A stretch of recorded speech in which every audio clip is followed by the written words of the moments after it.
Hello friends, let's start today a new chapter which names is Federation. So let's start. Federation को Latin word फोइडस से derive कर रखा है जिसका मतलब होता है ट्रीटी या एग्रीमेंट। भाई it is a new state political system. ये एक्चुअल में एक अलग सा पॉलिटिकल सिस्टम है, एक नया पॉलिटिकल सिस्टम है जिसमें फेडरेशन जो है वो बनता है एक ट्रीटी के द्वारा या एक एग्रीमेंट के द्वारा बिटवीन वेरियस यूनिट्स। बहुत सारी यूनिट्स के बीच में एक एग्रीमेंट होता है, एक ट्रीटी होता है, and then after that the federation come into existence. Let's talk about the national government. भाई इसमें नेशनल गवर्नमेंट जो है वो एक तो यूनिटरी गवर्नमेंट होती है और एक फेडरल गवर्नमेंट होती है, ठीक है। और रीजनल गवर्नमेंट या प्रोविंशियल स्टेट्स कहते हैं दूसरी गवर्नमेंट को, ठीक है। दो गवर्नमेंट इसमें होती है, एक तो नेशनल गवर्नमेंट जिसको यूनिटरी या फेडरल गवर्नमेंट भी कहते हैं, और दूसरी होती है रीजनल गवर्नमेंट या प्रोविंशियल या स्टेट गवर्नमेंट। जो गवर्नमेंट है यूनिटरी गवर्नमेंट और फेडरल गवर्नमेंट, लेट्स टॉक कि इनके बीच में डिफरेंस क्या होता है। मतलब दो तरीके की गवर्नमेंट होती है ना, तो फेडरल होती है, यूनिटरी होती है। तो भाई यूनिटरी वाली में जो सारी की सारी पावर है वो नेशनल गवर्नमेंट के हाथ में होती है, ठीक है। अगर रीजनल गवर्नमेंट्स एक्सिस्ट करती भी हैं तो वो भी अपनी अथॉरिटी जो है वो नेशनल गवर्नमेंट से लेती हैं। मतलब नेशनल गवर्नमेंट की मर्ज़ी है वो उनको अथॉरिटी दे या ना दे, ठीक है। उनके ऊपर ऐसा कोई ऑब्लिगेशन नहीं है कि उन्हें देनी ही है, ठीक है। तो यूनिटरी गवर्नमेंट में सारी पावर एक नेशनल गवर्नमेंट के हाथ में है, और फेडरल गवर्नमेंट में पावर्स जो है वो डिवाइडेड हो रखी होती है। किसके द्वारा? कॉन्स्टिट्यूशन के द्वारा। मतलब कॉन्स्टिट्यूशन में लिखा होता है कि ये पावर जो है ये इस गवर्नमेंट की है और ये रीजनल गवर्नमेंट की है, और दोनों की दोनों अपने रेस्पेक्टिव ज्यूरिस्डिक्शन में ऑपरेट करती हैं, और वो भी इंडिपेंडेंटली, एक दूसरे से अलग, ठीक है। और भाई जो क्वासाई फेडरल होता है या जो स्यूडो फेडरल होता है उसका ये होता है कि उसमें यूनिटरी और फेडरल गवर्नमेंट जो है दोनों के फीचर्स देखने को मिलते हैं, ठीक है।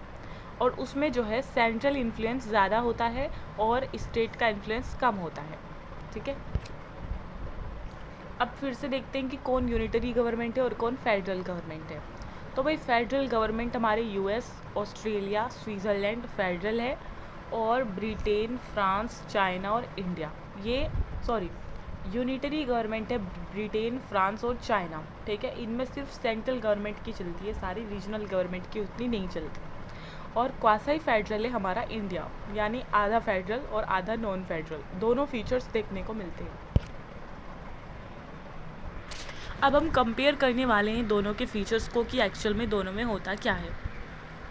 फेडरल गवर्नमेंट में भाई डुअल गवर्नमेंट होती है, एक नेशनल लेवल पर, एक रीजनल लेवल पर, और रिटन कॉन्स्टिट्यूशन होता है। रिटन इसलिए ताकि उसमें रूल्स वगैरह को अच्छे से स्पेसिफाई करके रखा होता है कि ये पावर्स इसकी हैं और ये पावर्स इस गवर्नमेंट की हैं। और भाई यूनिटरी गवर्नमेंट में सिंगल गवर्नमेंट होती है डुअल गवर्नमेंट की जगह, मतलब नेशनल गवर्नमेंट है बस जो कि रीजनल गवर्नमेंट को क्रिएट कर सकती है ऑन द विल, ठीक है। और भाई कॉन्स्टिट्यूशन रिटन भी हो सकता है और अनरिटन भी हो सकता है। जैसे हमारी एक जैसे रिटन है फ्रांस का, ठीक है, फेडरल नहीं है वो, नॉन फेडरल है लेकिन फिर भी रिटन है। और भाई अनरिटन है ब्रिटेन का, ठीक है, तो वो अनरिटन है। तो आगे बढ़ते हैं, आगे फीचर्स देखते हैं। फेडरल गवर्नमेंट के division of powers between the national and regional government. भाई पावर का डिवीज़न हो रखा होता है, ठीक है, नेशनल और रीजनल गवर्नमेंट में। और एग्जांपल है हमारे कंट्री में इसका शेड्यूल 7, ठीक है, जिसमें यूनियन लिस्ट, स्टेट और कॉन्करेंट लिस्ट में सबके अलग अलग काम दे रखे हैं, क्या क्या किसके काम है वो बता रखा है, ठीक है। और भाई इसमें सुप्रीमेसी ऑफ द कॉन्स्टिट्यूशन होती है, कॉन्स्टिट्यूशन को माना जाता है सर्वोपरि, ठीक है। ऐसा नहीं है कि कॉन्स्टिट्यूशन में कोई चीज़ लिखी और आप उसे नहीं मानोगे, ठीक है। Constitution is the supreme. और भाई यूनिटरी गवर्नमेंट में होता है पावर का कोई डिवीज़न नहीं होता, सारी पावर सेंट्रल में होती है, नेशनल गवर्नमेंट में होती है। और कॉन्स्टिट्यूशन सुप्रीम हो भी सकता है और नहीं भी हो सकता, ठीक है, जैसे जापान में। अब यहाँ पर एक्सेप्शन है फेडरल यूनिटरी गवर्नमेंट के साथ। देखो हमने देखा था कि इसका कॉन्स्टिट्यूशन रिटन भी हो सकता है, अनरिटन भी हो सकता है। रिटन जैसे कि ब्रिटेन का, उसका है, फ्रांस का है, और अनरिटन जैसे कि ब्रिटेन का है। और भाई अब यहाँ पर कॉन्स्टिट्यूशन सुप्रीम भी हो सकता है और नहीं भी हो सकता, ठीक है। देखो नहीं भी है, जहाँ पर कॉन्स्टिट्यूशन सुप्रीम नहीं है वो क्या है, ब्रिटेन, जहाँ पर पार्लियामेंट सुप्रीम है। और जहाँ पर है सुप्रीम, मतलब है तो वो यूनिटरी गवर्नमेंट, लेकिन है सुप्रीम वहाँ पर कॉन्स्टिट्यूशन, वो जापान है, ठीक है। और भाई फेडरल गवर्नमेंट की अगर मैं बात करूँ तो रिजिड कॉन्स्टिट्यूशन होता है। रिजिड मतलब ऐसा नहीं कि एकदम से उलट पलट दिया, कुछ भी बदल दिया कॉन्स्टिट्यूशन में, मतलब बदलने के लिए स्पेशल प्रोसीजर होती है जो कि हार्ड होती है थोड़ी, ठीक है। इतनी जल्दी आप बदल नहीं सकते। और यूनिटरी गवर्नमेंट में भाई कॉन्स्टिट्यूशन फिर वही बात, में भी रिजिड और फ्लेक्सिबल। रिजिड जैसे फ्रांस ने बना रखा है रिजिड है, यूनिटरी है रिजिड है, और फ्लेक्सिबल ब्रिटेन का है, बहुत बहुत फ्लेक्सिबल है, ठीक है। और भाई इंडिपेंडेंट जुडिशरी होती है हमारे फेडरल गवर्नमेंट में, ताकि अगर सेंटर स्टेट के बीच में कोई इशू होता है तो वो इंडिपेंडेंटली उसको रिजोल्व कर सके। और भाई यूनिटरी गवर्नमेंट में जुडिशरी जो है इंडिपेंडेंट हो भी सकती है और नहीं भी हो सकती। अब की बार कंट्रीज़ के एग्जाम्पल नहीं दिए, बट हाँ मे बी और may not be. By cameral legislature होता है भाई फेडरल गवर्नमेंट में, यानी जो हाँ पार्लियामेंट होती है वो दो हाउसेज में डिवाइडेड होती है, ठीक है, लोकसभा और राज्यसभा, जैसे हमारे यहाँ पर है और अमेरिका में भी है वैसे तो, क्योंकि वो फेडरल है ना, वहाँ पर भी है। और भाई ऐसे ही वैसे तो यूनिटरी है हमारा ब्रिटेन, लेकिन फिर भी वहाँ पर बाई कैमरलिज्म है, ठीक है। तो House of the Lords, House of the Commons, Senate, Congress, ये सब आपने देखा होगा इंग्लैंड और उसके न्यूयॉर्क वगैरह के संदर्भ में। तो बाई कैमरल लेजिस्लेचर जैसे हमारे यहाँ पर इंडिया में है, ठीक है, एक लोअर हाउस है एक अपर हाउस है। अपर हाउस जो है स्टेट्स का रिप्रेजेंटेशन जो है शो करता है, ठीक है। और यूनिटरी गवर्नमेंट में लेजिस्लेचर बाई कैमरल हो भी सकती है जैसे ब्रिटेन में, और यूनिकैमरल भी हो सकती है जैसे चाइना में। भाई फेडरेशन जो है दो तरीक़ों से बनाया जा सकता है। अब इसमें दो तरीके कौन कौन से हैं, लेट्स सी। एक तो इंटीग्रेशन है, ठीक है, और दूसरा है डिसइंटीग्रेशन। भाई इंटीग्रेशन में ये होता है कि कुछ मिलिट्रीली वीक स्टेट्स, कुछ इकोनॉमिकली और बैकवर्ड स्टेट्स, ठीक है, मतलब उनकी स्थिति थोड़ी मिलिट्रीली वीक थी, बैकवर्ड थे थोड़ा, ठीक है, लेकिन वो थे इंडिपेंडेंट। उन्होंने सबने समझौता किया कि भाई हम सब जो है ना साथ में आते हैं और एक बड़ा स्ट्रॉन्ग नेशन बनाते हैं, ठीक है। और वो है यूएसए, जैसे यूएसए आया था ऐसे ही यूएसए का आया था कम टुगेदर, होल्डिंग टुगेदर, ठीक है। तो भाई ये है USA, first and oldest federation है ना। और 1787 में ये आया था अमेरिकन रिवॉल्यूशन के बाद। अमेरिकन रिवॉल्यूशन हुआ था 1775 से 83 के बीच में, ठीक है। और 1787 में ये हमारा ये फेडरेशन एक्सिस्टेंस में आया। और उस टाइम पर इसमें 50 स्टेट्स थे, सॉरी उस टाइम पर इसमें 13 स्टेट्स थे और आज 50 स्टेट्स हैं, ओके। और डिसइंटीग्रेशन की अगर हम बात करें तो भाई इसमें एक बहुत बड़ी यूनिट होती है, बहुत बड़ा स्टेट होता है, ठीक है। और उसको कहते हैं कि चलो थोड़ी थोड़ी पावर जो है ना सबको डिलीगेट कर दो, सबको दे दो, ठीक है। उसको फेडरेशन में कन्वर्ट किया जाता है, जैसे हमारा इंडिया, ठीक है। पहले से ही इंडिया एक्सिस्टेंस में था, ऐसा नहीं कि सारे देश आज़ाद थे, मतलब सब अलग अलग थे, नहीं ना। तो भाई ये जो है मतलब ऑटोनॉमी दी गई थी to the provinces to promote regional interest. थोड़ी थोड़ी ऑटोनॉमी रीजन्स को दे दी ताकि उनकी इंटरेस्ट जो है उनको प्रमोट किया जा सके। जैसे कनाडा हमारी तरह ही बिल्कुल फॉर्म हुआ है 1867 में, ठीक है। और कंप्राइजिंग 10 प्रोविंसेस, ओरिजिनली 4, और 4 प्रोविंसेस थे ओरिजिनली, आज उसमें 10 है। भाई कॉन्स्टिट्यूशन जो इंडिया का है वो फेडरल सिस्टम ऑफ गवर्नमेंट को फॉलो करता है, ठीक है। तो क्यों हमने इसको अपनाया फेडरल सिस्टम को, एक तो हमारी कंट्री का साइज़ बहुत बड़ा था और एक हमारी कंट्री में सोशो कल्चरल डाइवर्सिटी बहुत ज़्यादा थी, तो सबको इंटरेस्ट को एकोमोडेट करना मुश्किल हो जाता हमें यूनिटरी गवर्नमेंट के थ्रू। देन डॉक्टर भीमराव अंबेडकर से जब ये क्वेश्चन पूछा गया कि क्यों हमने फेडरेशन को चुना, यूनियन को क्यों नहीं चुना, क्योंकि हमने जो है कॉन्स्टिट्यूशन के पहले आर्टिकल में लिखा हुआ है describe India as a union of state, ठीक है। तो भाई यूनियन ऑफ स्टेट्स क्यों कहा, फेडरेशन ऑफ स्टेट क्यों नहीं कहा, और कॉन्स्टिट्यूशन में कहीं भी नहीं लिखा कि India is a federation of state. तो भाई डॉक्टर भीमराव अंबेडकर ने यहाँ पर 2 रीजन्स दी कि भाई हमने इसलिए यूज़ किया ये वाला वर्ड, क्योंकि इंडियन फेडरेशन जो है वो किसी एग्रीमेंट का रिजल्ट नहीं है। ऐसा नहीं है कि हमने कोई एग्रीमेंट किया था तब जाकर ये आया था एक्सिस्टेंस में, जैसे अमेरिकन फेडरेशन 1787 में। और भाई स्टेट्स को कोई राइट नहीं है कि वो इस फेडरेशन से अलग हो जाए, जैसे अमेरिकन में है कि स्टेट अलग हो सकते हैं। यहाँ पर स्टेट को राइट है ही नहीं कि आप फेडरेशन से अलग हो जाओ, क्योंकि ये इनडिस्ट्रक्टिबल है, ठीक है, because union is indestructible. Canadian model versus American model of federation. अब हम देखते हैं कि हम ज़्यादातर कैनेडियन मॉडल को फॉलो करते हैं और वो एक्चुअल में है क्या, और अमेरिकन मॉडल से वो कैसे डिफरेंट है। भाई कैनेडियन मॉडल पर इंडिया का सिस्टम बेस है, ठीक है। और मतलब इसमें कैनेडियन मॉडल क्या करता है, ये एक बहुत ही स्ट्रॉन्ग सेंटर को इस्टेब्लिश करता है, स्ट्रॉन्ग सेंटर को इस्टेब्लिश करता है। और भाई देखो, हम कैनेडियन मॉडल से किस किस तरीके से मिलते हैं, 3 तरीक़ों से हम कैनेडियन मॉडल से मिलते हैं। तो देखिए कनाडा के कॉन्स्टिट्यूशन और हमारा कॉन्स्टिट्यूशन सिमिलर किस तरह है। एक तो हमारा जो फेडरेशन है वो एक्सिस्टेंस में आया था, बिल्कुल कनाडा का भी एक्सिस्टेंस में फेडरेशन बिल्कुल ऐसे ही आया था, ठीक है। फॉर्मेशन बिल्कुल सेम हुआ था डिसइंटीग्रेशन के थ्रू। और भाई जैसे हमने टर्म यूनियन को यूज़ किया है अपने कॉन्स्टिट्यूशन में, सेम लाइक कनाडा ने भी किया है, ठीक है। कहीं भी उन्होंने फेडरेशन यूज़ नहीं किया। और भाई तीसरी जो हम उससे सिमिलर है वो है सेंट्रलाइजिंग टेंडेंसी। सेंट्रलाइजिंग टेंडेंसी को प्रमोट करता है कनाडा भी, ठीक है तो फेडरल लेकिन फिर भी, और हम भी ऐसा ही करते हैं, ठीक है। तो भाई फेडरल फीचर्स क्या क्या हैं हमारे कॉन्स्टिट्यूशन के, लेट्स सी। एक तो डुअल पॉलिटी, भाई हमारे यहाँ पर जो है 2 सरकारें हैं, ठीक है। मतलब एक तो यूनियन लेवल पर है और एक स्टेट लेवल पर है, ठीक है। भाई यूनियन लेवल पर जो है मतलब वो क्या संभालती है, मैटर ऑफ नेशनल इम्पोर्टेंस, जो नेशनल इम्पोर्टेंस के मैटर है उनको संभालती है, जैसे defence, foreign affairs, currency, communication और बहुत सारे। स्टेट गवर्नमेंट जो है रीजनल और लोकल मैटर्स के साथ जो है डील करती है, जैसे public order, agriculture, health, local government, ऐसे बहुत सारे के सारे मैटर्स, ठीक है। दूसरा फीचर है हमारे कॉन्स्टिट्यूशन का जो कि फेडरल है, वो है रिटन कॉन्स्टिट्यूशन। भाई ये बात सही है कि हमारा जो कॉन्स्टिट्यूशन है वो वर्ल्ड लेंथीएस्ट कॉन्स्टिट्यूशन है, ठीक है, क्योंकि उसमें स्ट्रक्चर, ऑर्गेनाइजेशन, पावर्स, फंक्शंस दोनों गवर्नमेंट की बहुत ही ज़्यादा खोल कर स्पेसिफाई कर के लिखे हुए हैं, ठीक है। तो भाई सेंटर और स्टेट दोनों के फंक्शंस वगैरह गवर्नमेंट के सब कुछ लिखा हुआ है, ठीक है। इससे क्या होता है, इससे मिसअंडरस्टैंडिंग नहीं होती और डिसएग्रीमेंट नहीं होता दोनों के बीच में, और इनके ऑपरेशन पर भी एक तरीके से लिमिटेशन लगती है। अगर मैं डिवीज़न ऑफ पावर्स की बात करूँ तो भाई 7th शेड्यूल हमारी इसी को लेकर बात करती है। सेंटर और स्टेट्स के बीच में पावर को डिवाइड कर रखा है। यूनियन लिस्ट में 98 सब्जेक्ट है जिसमें ओरिजिनली 97 थे। स्टेट लिस्ट में 59 सब्जेक्ट्स है जो कि ओरिजिनली 66 थे।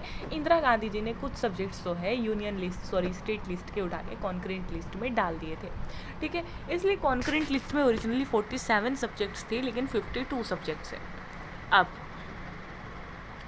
तो भाई सेंटर और स्टेट दोनों के दोनों लॉ बना सकते हैं कॉन्करेंट लिस्ट पे, लेकिन अगर कोई कॉन्फ्लिक्ट होता है तो सेंटर का लॉ प्रिवेल करेगा, ठीक है।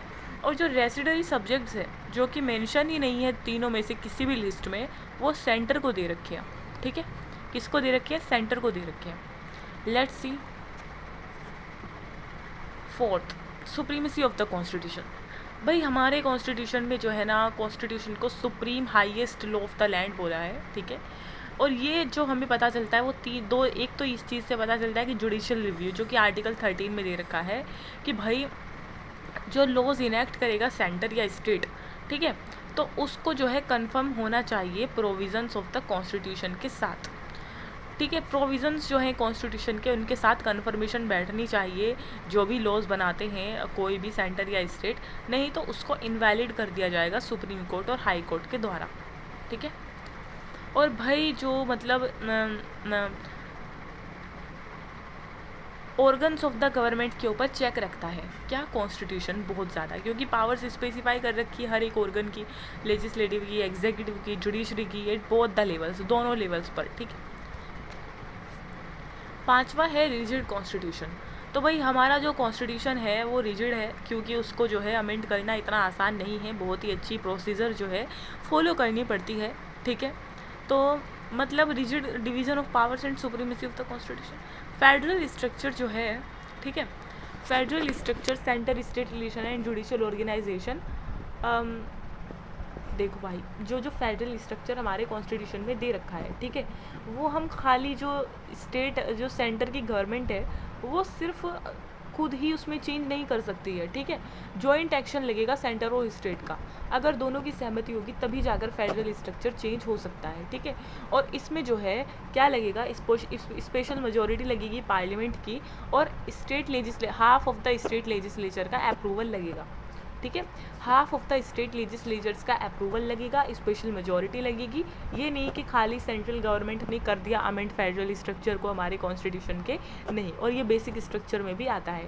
जैसे जीएसटी अभी था तो ये दोनों के जॉइंट एक्शन से हुआ था। भाई इंडिपेंडेंट जुडिशरी, ये बात भी बहुत सही है कि हमारे यहाँ पर इंडिपेंडेंट जुडिशरी देखने को मिलती है, और इसके दो पर्पस है। एक तो सुप्रीमेसी ऑफ द कॉन्स्टिट्यूशन को प्रोटेक्ट करना, ठीक है, जुडिशियल रिव्यू कर करके, और दूसरा जो है सेंटर और स्टेट के बीच में सेटल को मतलब डिस्प्यूट्स को सेटल करना, या स्टेट्स के बीच में जितने भी डिस्प्यूट्स होते हैं उनको सेटल करना, ठीक है। और कॉन्स्टिट्यूशन जो है बहुत सारे मेजर्स जो हैं लेकर आता है इस चीज़ के लिए। क्या क्या है?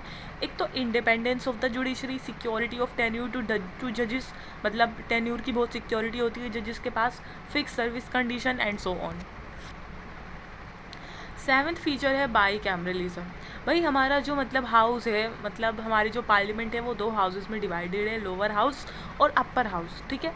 और भाई लोअर हाउस रिप्रेजेंट करता है लोगों को, represent the people of India as a whole, और रिप्रेजेंट करता है स्टेट को कौन? राज्यसभा, ठीक है। तो भाई जैसे रोल ऑफ राज्यसभा क्या है? भले ही ये जो है लेस पावरफुल चैम्बर है, लेकिन ये फेडरल इक्विलिब्रियम को मेंटेन करता है और इंटरेस्ट जो है प्रोटेक्ट करता है स्टेट्स के undue interference of the centre के खिलाफ, ठीक है। मतलब स्टेट के इंटरेस्ट को क्या करता है? प्रोटेक्ट करता है। Wait for some minutes. क्या क्या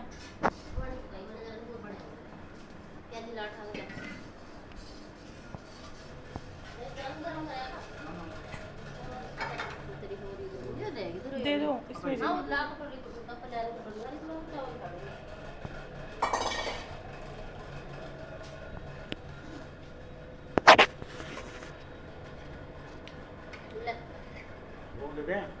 नहीं बस बहुत।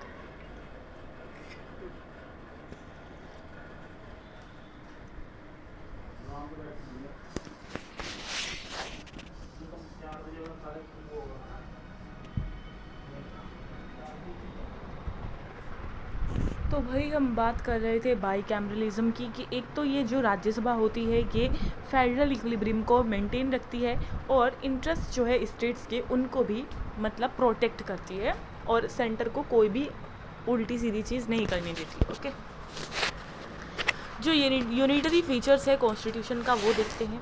भाई एक तो स्ट्रॉन्ग सेंटर है हमारे पास, ठीक है। देखो उससे हमें पता चलता है यूनियन लिस्ट से कि उसमें ज़्यादा सब्जेक्ट है, स्टेट लिस्ट से ज़्यादा सब्जेक्ट है।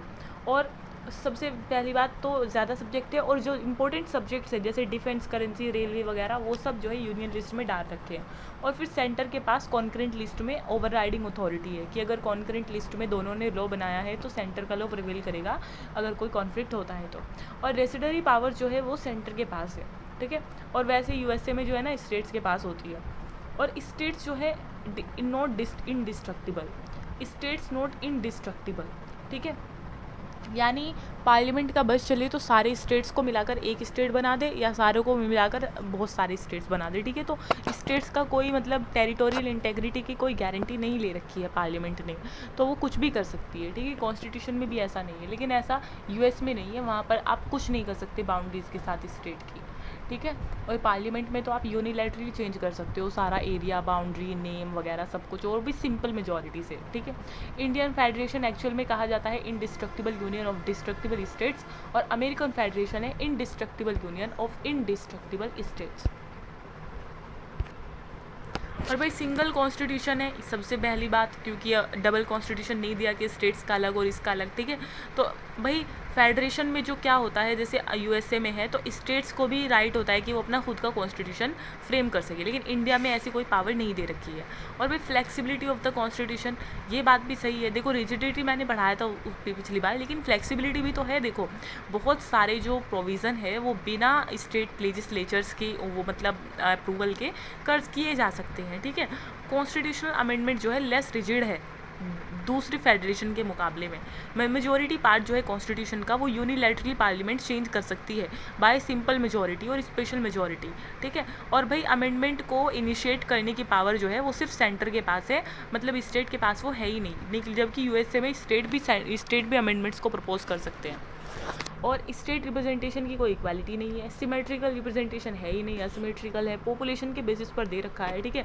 जैसे सिक्किम में कम लोग हैं तो वहाँ पर एक इंसान जाएगा राज्यसभा में, और अगर यूपी से बहुत सारे हैं तो वहाँ से पता नहीं कितने सारे चले जाएँ। लेकिन यूएसए में ऐसा नहीं है, वहाँ पर इक्वालिटी है रिप्रेजेंटेशन में, मतलब हर एक स्टेट से 2 जाएगा, चाहे वो स्टेट छोटा है चाहे बड़ा है। इमरजेंसी प्रोविजंस देखो आप, इमरजेंसी में 3 तरीके की इमरजेंसी होती है, नेशनल वाली आर्टिकल 352, स्टेट वाली 356, ठीक है, और आर्टिकल 360, ठीक है।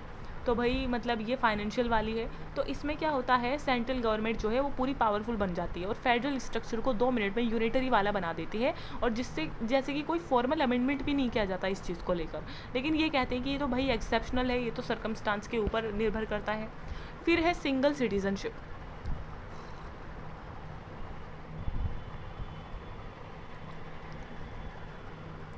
सिंगल सिटीजनशिप की अगर मैं बात करूँ तो भाई only Indian citizenship and no separate state citizenship.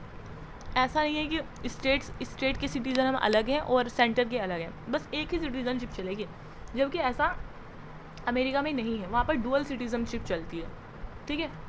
और यहाँ पर तो सारे सिटीज़न बस एक है, ठीक है।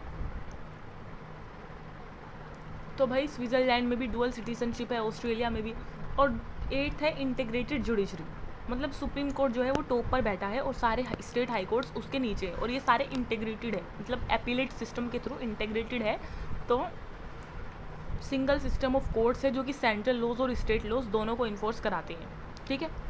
ये स्ट्रक्चर है इंडियन जुडिशरी का, पहले supreme court, high court, subordinate court. मतलब ये जुडिशियल की पावर नहीं शेयर करता है स्टेट के साथ, ठीक है। हाई कोर्ट भी सुप्रीम कोर्ट के अंडर में ही काम करते हैं, एक बात को देखें तो, क्योंकि जजेस वगैरह का सबका अपॉइंटमेंट जो है वो प्रेसिडेंट के द्वारा हो रहा है। तो how high court are serving states,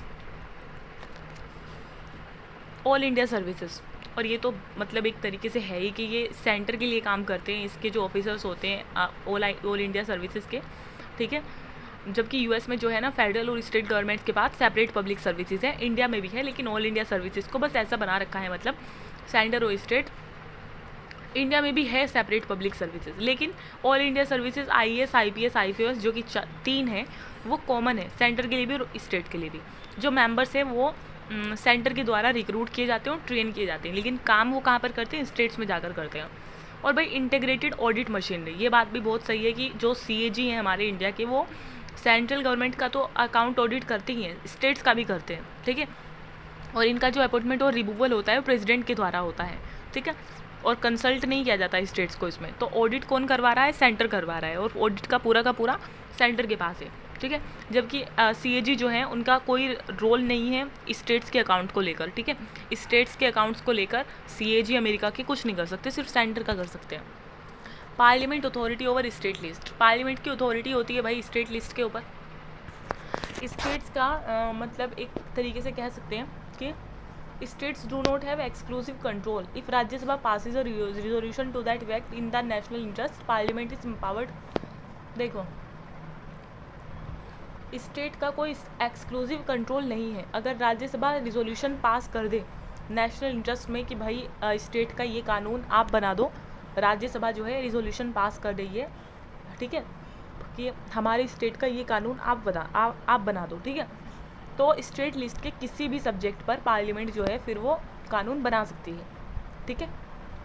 Rajya Sabha खुद पास कर रही है बिल, खुद पास कर रही है रिजोल्यूशन कि पार्लियामेंट आप ये वाला कानून बना दो, मतलब लोकसभा के मेंबर्स को कह रही है कि आप ये वाला कानून जो है आप बना दो हमारी स्टेट लिस्ट का, तो फिर जो है मतलब कर सकते हैं, ठीक है।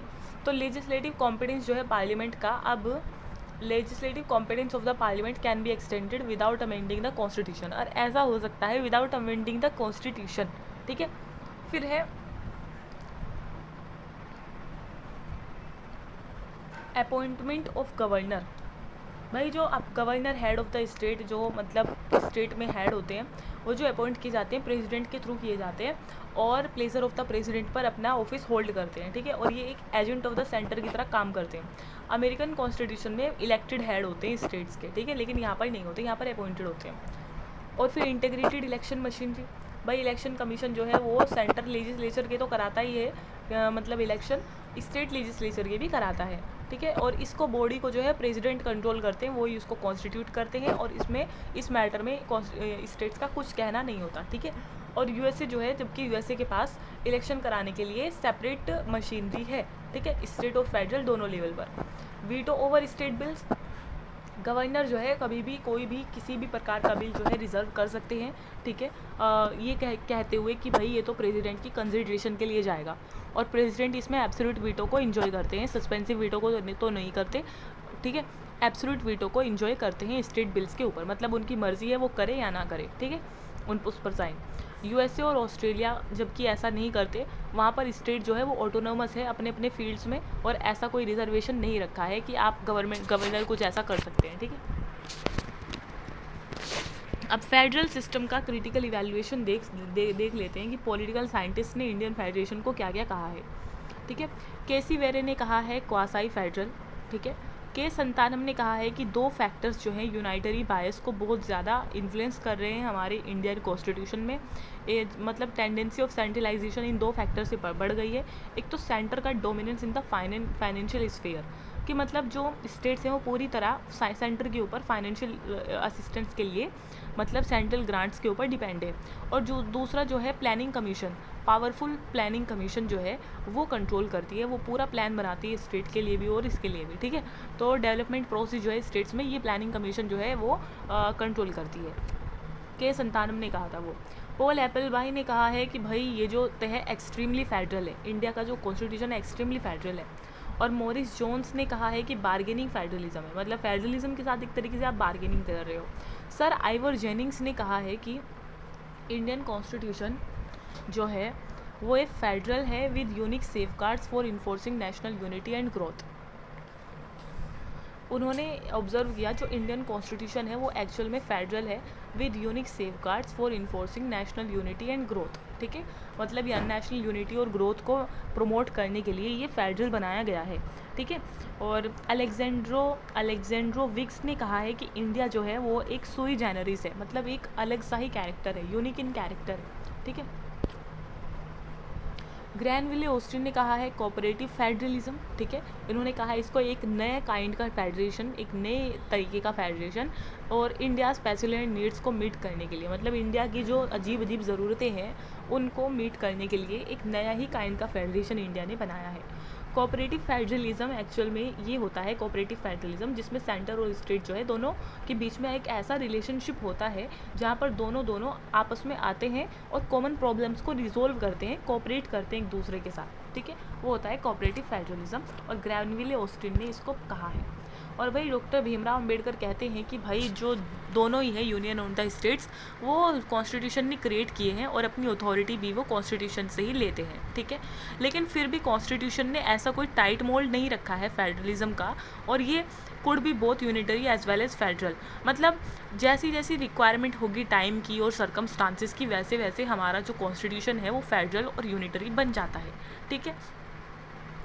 और जब लोगों ने इसको क्रिटिसाइज़ किया कि ओवर सेंट्रलाइजेशन रखा गया है कॉन्स्टिट्यूशन में, तो भाई डॉक्टर भीमराव अंबेडकर ने ये जवाब दिया था कि भाई देखो जो बेसिक प्रिंसिपल है फेडरलिज्म का वो होता है कि लेजिस्लेटिव और एग्जीक्यूटिव अथॉरिटी जो है वो सेंटर और स्टेट्स के बीच में मतलब पार्टीशन कर रखा है उसका, ठीक है, not by any law to be made by the centre but by the constitution itself, मतलब ये जो पार्टीशन कर रखा है, ठीक है, लेजिस्लेटिव और एग्जीक्यूटिव अथॉरिटी के बीच में सेंटर और स्टेट के, वो किसी लॉ ने नहीं किया, वो खुद कॉन्स्टिट्यूशन ने किया है, ठीक है। तो आप इसमें बिल्कुल भी घबराइए नहीं, ठीक है।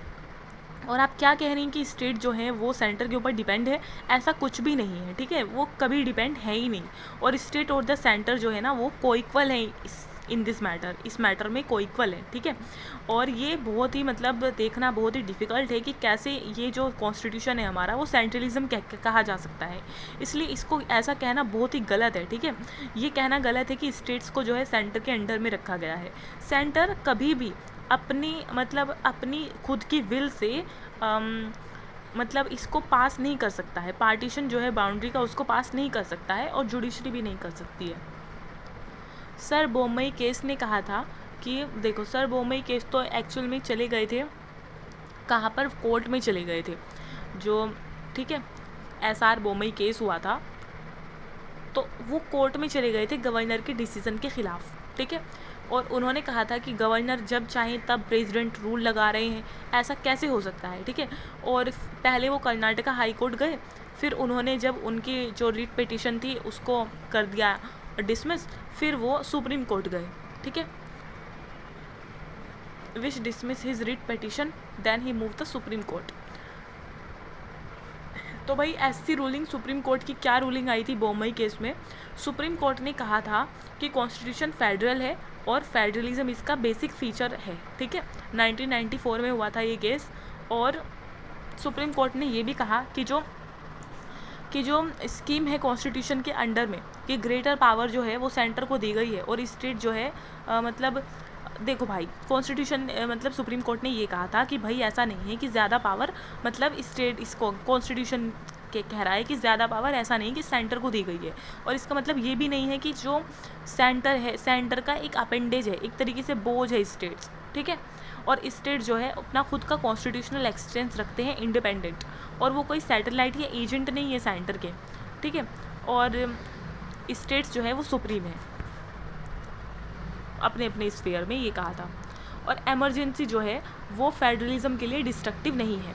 और ये भी है कि जब एमरजेंसी आती है या फिर कुछ दूसरी इवेंचुअलिटीज़ में, तो मतलब सेंटर के द्वारा थोड़ी सी पावर जो है इन्वाइडेड कर ली जाती है, ओवरराइड कर ली जाती है। लेकिन ये फेडरल फीचर के लिए डिस्ट्रक्टिव नहीं है, ये एक्सेप्शन है और एक्सेप्शंस रूल नहीं है। Exceptions are not a rule, ठीक है। मतलब देखो ये कह सकता है कि जो फेडरलिज्म है इंडियन कॉन्स्टिट्यूशन में वो एडमिनिस्ट्रेटिव कन्वीनियंस के लिए नहीं लाया गया है, लेकिन ये तो एक तरीके से ऑन प्रोसेस का आउटकम है, ठीक है। और ग्राउंड रियलिटीज़ को रिकॉग्निशन देने के लिए है, ठीक है। और फेडरलिज्म जो है इंडिया में वो एक कॉम्प्रोमाइज़ है, ठीक है। किस चीज़ के बीच में? टू कॉन्फ्लिक्टिंग कॉन्सिडरेशन के बीच में। और वो दो फेडरलिज्म कैसे? नॉर्मल डिवीज़न ऑफ पावर, ठीक है, जिसमें जो हर एक स्टेट है वो इन्जॉय करता है अपनी ऑटोनॉमी अपने अपने स्फेयर में।